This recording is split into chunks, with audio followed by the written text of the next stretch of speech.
नमस्कार, आप देख रहे हैं नव भारत न्यूज़ चैनल और मैं हूं गुरमीत सिंह संधू। दोस्तों, वक्फ बिल जो था वो एक बड़ा चर्चा का विषय था। सरकार जो मौजूदा सरकार ने आनन फानन में जो उसको दोनों सदनों से पास करवा दिया, फिर उसको सुप्रीम कोर्ट में चैलेंज किया गया और बहुत सारी कानूनी लड़ाई भी लड़ी। आखिरकार कल जो है सुप्रीम कोर्ट ने इसके ऊपर अहम फैसला सुनाया है। हमारे साथ नेशनल कॉन्फ्रेंस के जो प्रवक्ता हैं, चीफ प्रवक्ता है और XMLC हैं शेख बशीर, उनसे बातचीत करेंगे कि जिस तरह से सुप्रीम कोर्ट का ये फैसला आया उसके ऊपर आप क्या कहेंगे। पहले तो आपका स्वागत है। आपका भी संधू साहब बहुत बहुत शुक्रिया। तो जिस तरह से आप ये जो फैसला आया है उसके ऊपर आप क्या कहेंगे। वक्फ बिल के मामले में अगर मैं आपको बताऊं कि पहले मुझे ये कहना पड़ेगा कि ये वक्फ बिल लाने की ज़रूरत क्या थी। ये वक्फ बिल जो है ये मुसलमानों की जायदाद की देखभाल करता था। इसका जो मैकेनिज़्म था वो खुद तय करते थे। जो स्कॉलर्स हैं वो उसमें फ़ैसला करते थे कि कैसे चलाना है, कैसे नहीं चलाना है। बट अनफॉर्चुनेटली ये हुआ कि गवर्नमेंट ने बिल लाया, तो गवर्नमेंट ने जब बिल लाया तो उनके जहन में कुछ मकसद था। वो शायद कुछ ज़मीनों को हथियाना चाहते थे जो वक्फ बिल के वक्फ प्रॉपर्टीज़ हैं, या डिनोशंस जो हैं उसके ऊपर उन्होंने कुछ देखा। तो जब बिल आया तो पार्लियामेंट के अंदर एतराज़ात हुए और एतराज़ के बावजूद पास किया, क्योंकि मेजॉरिटी में तो ऐसा होता है, मेजॉरिटी में पास करा दिया। जब ये चैलेंज हो गया तो चैलेंज करने वाले कोई 100 के पिटीशंस थी जिन्होंने चैलेंज किया। चैलेंज करने के बाद सुप्रीम कोर्ट ने एक इंटीरियम ऑर्डर कल दे दिया। इंटीरियम ऑर्डर ने उन्होंने कुछ चीज़ें जो बीजेपी ने, गवर्नमेंट ने प्रपोज की थी वो नहीं मानी। वो एक किस्म का रिलीफ मिल गया वक्फ बोर्ड को, लेकिन कुछ चीज़ों के ऊपर अभी भी जो है वो तनाव बना हुआ है। और मैं ये कह सकता हूँ कि गवर्नमेंट की मंशा उसमें जो थी वो सही कोर्ट ने नहीं माना। जी बिल्कुल। और जो ऑर्डर पेश हुआ है उसमें लगता है कि जिन्होंने पिटीशन दायर किया था उनका कहना है कि उनकी बहुत सी बातें मानी गई हैं। मिसाल के तौर पे उसमें ये कहा गया था कि वक्फ बोर्ड बनाते वक्त हम लोग नॉन मुस्लिम्स को भी उसमें रखेंगे। जी बिल्कुल बिल्कुल। और सुप्रीम कोर्ट ने उसमें कहा है कि नहीं, preference should be given to Muslims. जी जी। अब इसमें जब प्रेफरेंस की बात करते हैं तो उसको मैं समझता हूँ कि जब जजेस ने ये मान लिया कि गलत है तो बाज़ाब्ता तौर पे डायरेक्शन होना चाहिए था। बहरहाल अब उन्होंने कहा है कि प्रेफरेंस शुड बी गिवन। दूसरी बात थी कि जो मजिस्ट्रेट वो जो है क्या नाम है,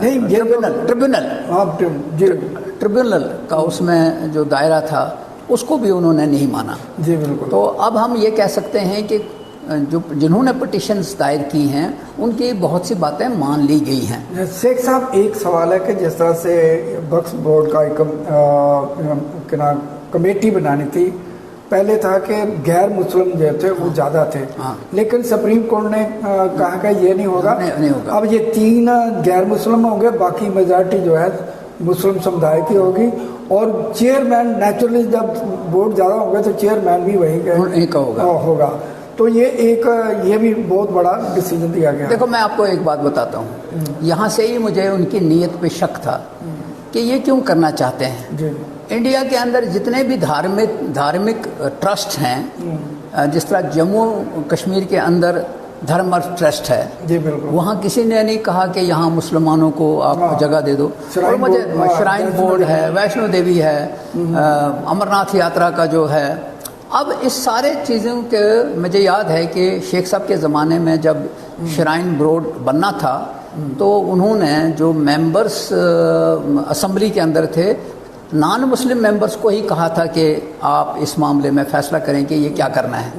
और उस वक़्त के लोगों ने, जो बड़े अच्छे लोग थे, गिरधारी लाल डोगरा साहब थे, मंगत राम जी थे, ऋषि कुमार कौशल जी थे, उन्होंने शेख साहब को कहा कि हम नॉन मुस्लिम भी रखेंगे। शेख साहब ने कहा इसमें हमारा कोई अमल दखल नहीं होगा, आप फैसला करोगे, लेकिन हम श्राइन बोर्ड बनाएंगे श्राइन बोर्ड के बनाने से इनकी देखभाल अच्छी तरह हो सकेगी, और हुआ है, आज अच्छी देखभाल होती है। शेख साहब, एक और भी सवाल है कि जिस तरह से वक्फ करते वक्त वो ये कहा जाता था कि वो मुसलमान जो है 5 साल जो है वो करेगा, तो इसके ऊपर भी सुप्रीम कोर्ट ने कहा कि पहले मैकेनिज्म लेकर आए स्टेट गवर्नमेंट या सेंट्रल गवर्नमेंट के, उसको कैसे जस्टिफाई करेंगे?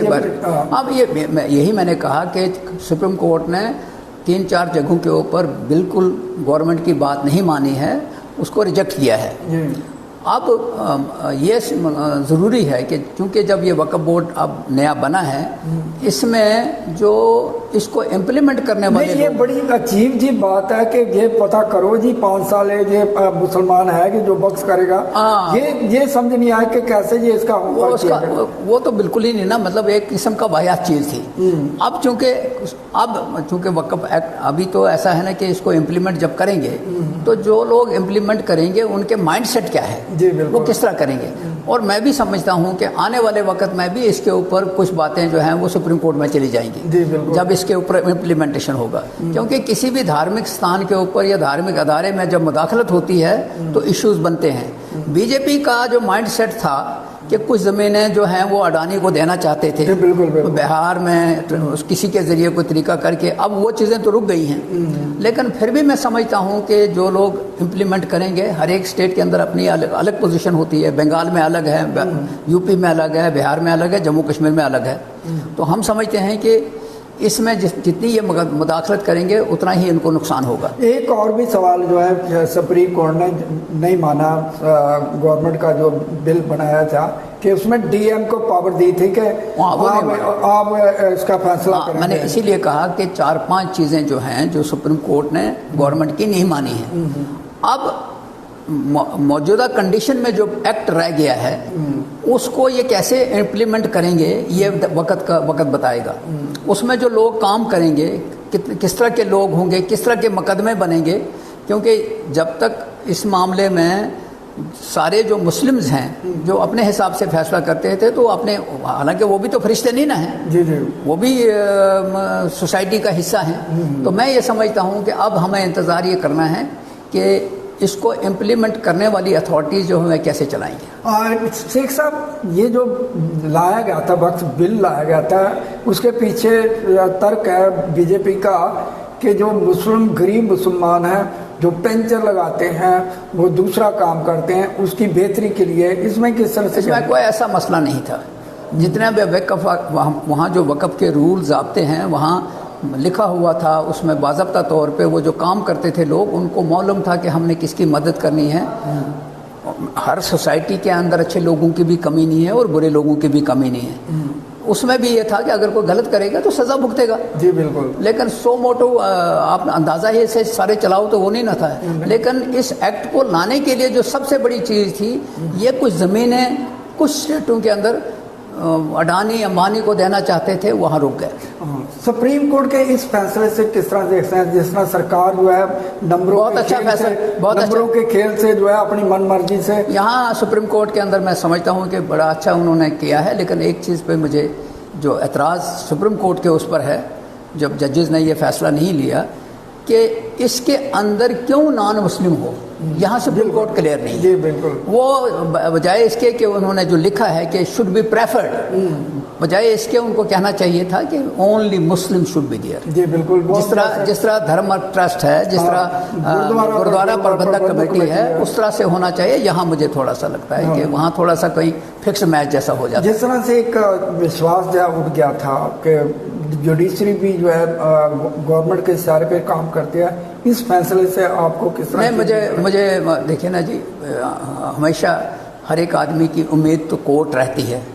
जब वो बहुत से मामलात में फेल हो जाते हैं तो आखिरी जो है सुप्रीम कोर्ट की तरफ जाता है या कोर्ट की तरफ जाता है। तो अगर ये अदारा भी फेल हो जाए या ये अदारा भी ख़त्म हो जाए तो फिर कोई उम्मीद नहीं रहती है, फिर अनारकी हो जाती है। शेख साहब, जिस तरह से लगातार जो है बीजेपी जो है अभी भी वक्फ बिल को लेकर जहाँ इसके द्वारा इसको लेकर आएगी सुप्रीम कोर्ट में अपने तर्क रखेगी, आपको लगता है कि अब वो तर्क जो है वो मान्य होंगे। मुझे नहीं लगता है, अब चूँकि कोर्ट नहीं मानेगी, अगर ये ज़्यादा उसमें करेंगे तो कोर्ट के पास ऑप्शंस हैं, लेकिन उम्मीद बनी है कि कोर्ट ने ये चीज़ समझ ली है कि गवर्नमेंट का मकसद क्या है, उसमें आ गई है सामने, और उन्होंने पटिशनर्स को बाज़ाब्ता तौर पे वो रिलीफ दिया हुआ है। थैंक यू सर, धन्यवाद। Thank you very much.